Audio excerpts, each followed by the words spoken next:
Les gars, est-ce que Fati, c'est si mort que ça au Barça? Flick a dit, Ansu Fati, on verra s'il est possible qu'il joue, on a besoin de lui, ce n'est pas facile pour lui et je le sais. Il y a aussi Pablo Torre et Pau Victor qui s'entraînent très bien chaque semaine. Je veux ça de chaque joueur, c'est tout ce que je peux dire. Les médias essayent un peu d'enflammer. L'entourage d'Ansu est extrêmement mécontent du manque d'opportunité du joueur et estime qu'une année a été perdue dans sa carrière. Moi, je trouve ça totalement faux parce qu'en réalité, ce qui s'est passé, Flick avait énormément confiance en Ansu Fati. Il parlait de lui comme le nouveau crack. Malheureusement, il n'a pas été épargné par les blessures. Il a eu des rechutes et la saison, elle est passée. Sachant que cet hiver, des offres ont été proposées à Fati, c'est lui qui a refusé. Si cet été, des offres sont encore proposées à Fati, c'est lui qui refusera. Donc lui faire part du temps, je pense que le club, il peut rien. Mais la vérité, c'est que Flick trouve qu'il n'en fait pas assez. Et c'est ce que tous les coachs ont dit. Xavi, De Zerbi et Flick. Donc à un moment, le vrai problème, c'est Fati. Et dans la méritocratie, il y a des joueurs comme Pau Victor et Pablo Torre qui se battent et qui n'ont pas forcément beaucoup d'opportunités. Donc je comprends que Flick ne bouleverse pas cette méritocratie, sachant que Fati n'en fait pas assez à ce qui paraît. On sait que dans cette rotation, il peut y avoir des joueurs comme Gavi ou bien même Fermin. Fati doit faire beaucoup plus pour retrouver sa place. Parce que Flick l'a dit, avec lui, tous les joueurs commencent avec une feuille vierge. En plus de ça, t'as un attaquant qui peut jouer à gauche, à droite et en neuf, qui performe. Bien évidemment que Fati doit en faire beaucoup plus s'il veut trouver du temps. Et j'espère qu'il en aura et qu'il va bosser. Enfin bref, sinon vous les gars, vous en pensez quoi? Ramenez-nous sur ta personne, on s'ennuie. Flick vient enfin de dire à quel poste il préfère le plus Gavi. Et vu le dernier match qu'il nous a montré, sachant qu'il a joué partout, il a joué aux 2 ou 3 postes au milieu de terrain en un match, et il a été bon à ces 3 postes, je pense que c'est le moment pour beaucoup de personnes de retourner sa veste. Flick a déclaré, je pense que la meilleure position pour Gavi est 6 ou 8. Je suis très content de sa performance au poste de numéro 6 car il a une excellente possession et une excellente capacité à conserver le ballon. Et au cas où vous ne savez pas, De Jong ne devrait pas jouer demain. Francky souffre d'une élongation des adducteurs. Le joueur pourrait être mis au repos contre Gérone afin d'être prêt pour le match retour de la Coupe du Roi contre l'Atlético. C'est pour ça que De Jong était sorti à la fin de la première mi-temps et qu'on a fait rentrer Fermin et qu'on a fait jouer plus bas Gavi. Et Gavi a été bon dans tous les postes auxquels il a joué contre Osasuna. Les gars, ce joueur revient des croisés, il faut de la patience. On ne peut pas non plus reprocher à tout le monde de ne plus croire en Gavi, parce que dans le foot c'est comme ça. Comme d'autres qui se sont retournés contre Araujo lorsqu'il a fait son erreur, même s'il y a un contexte, c'est ce qu'il a dit après les matchs, le fait qu'il s'est pas excusé, le fait qu'il ait tardé à prolonger. C'est comme ceux qui n'ont plus cru en De Jong, il lui aussi est un cas différent. Il a pas prolongé, les rumeurs comme quoi il voulait pas se faire opérer, les rumeurs comme quoi il pourrait partir libre, bien même l'explosion de Rafinha. Enfin bref, avec tout ce qu'on est en train de vivre au Barça, moi j'ai appris une chose, nous pouvons enterrer aucun joueur au Barça. Et je pense que moi en tant que supporter, cette erreur, je la ferai plus jamais.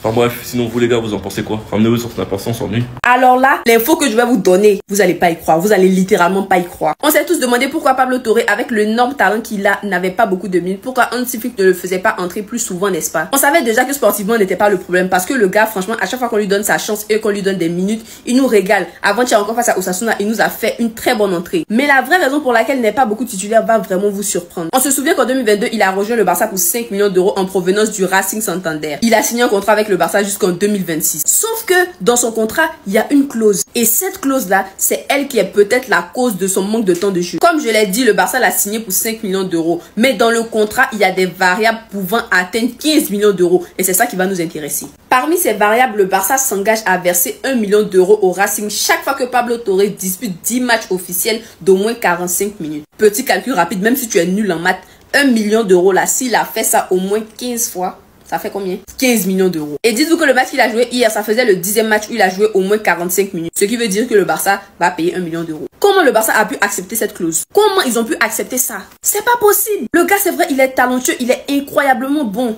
Mais quand même, qui a négocié le contrat là en fait? Qui l'a négocié? C'est tellement dommage parce qu'on a envie de voir plus de lui. Mais si à chaque fois qu'on va le voir, on va payer 1 million d'euros, ah, vous-même voyez aussi, hein, sachant que le Barça n'est pas au beau fixe financièrement. J'espère qu'à la longue, ce genre de clauses là vont être bannies du football en fait. Parce que ça nous prive littéralement de son talent en fait. Et lui aussi, on sait pertinemment qu'il veut plus de temps de jeu. Mais si dans plus de temps de jeu, on doit payer 15 millions d'euros, toi-même faut voir.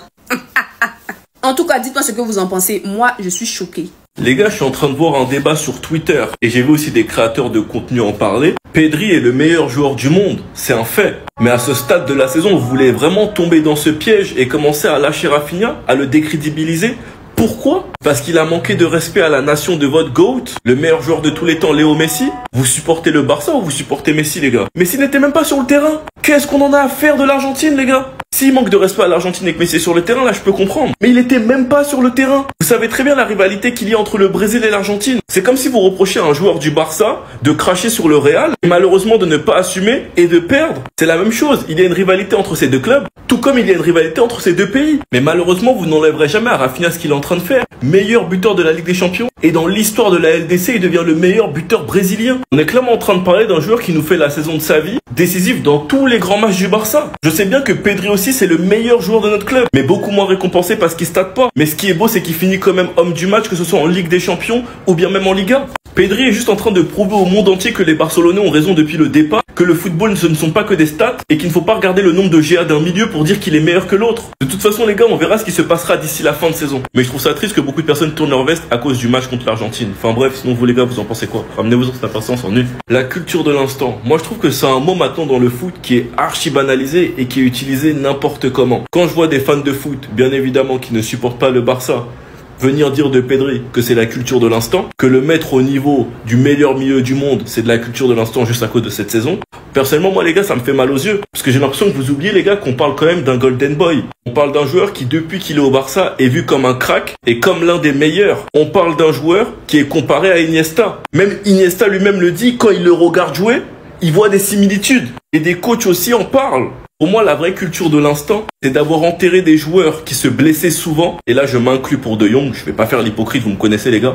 De les avoir enterrés sur cet instant-là, plutôt que celle que beaucoup de gens utilisent, comme quoi ils sont juste forts cette saison, que c'est la culture de l'instant. Certains Barcelonais les considèrent comme les meilleurs cette saison, c'est de la culture de l'instant. Non les gars, parce qu'on a toujours su que c'était des putains de cracks, des putains de milieux, qui malheureusement n'étaient pas épargnés par les blessures. Vous savez que Pedri, il a toujours été aussi fort. Le seul vrai truc, c'est qu'il enchaînait trop de blessures, c'est tout. Sinon, ce qu'il fait cette saison, sur le terrain, mais c'est pas si différent que ce qu'il faisait sur les autres saisons. Juste, vu que maintenant il peut enchaîner et surtout jouer les grandes compétitions parce que le Barça est bon cette saison, il est beaucoup plus exposé, beaucoup plus médiatisé. Je vous promets que ce qui est dit de Pedri aujourd'hui, c'est ce qui est dit depuis des années au Barça. Pour moi, la réelle culture de l'instant, c'est ça, c'est d'avoir insulté un joueur de surcoté juste parce qu'il avait connu beaucoup de blessures, alors qu'il était vu comme l'un des héritiers d'Iniesta de base. Enfin bref, sinon vous les gars, vous en pensez quoi? Ramenez-vous sur cette pensée, on s'ennuie.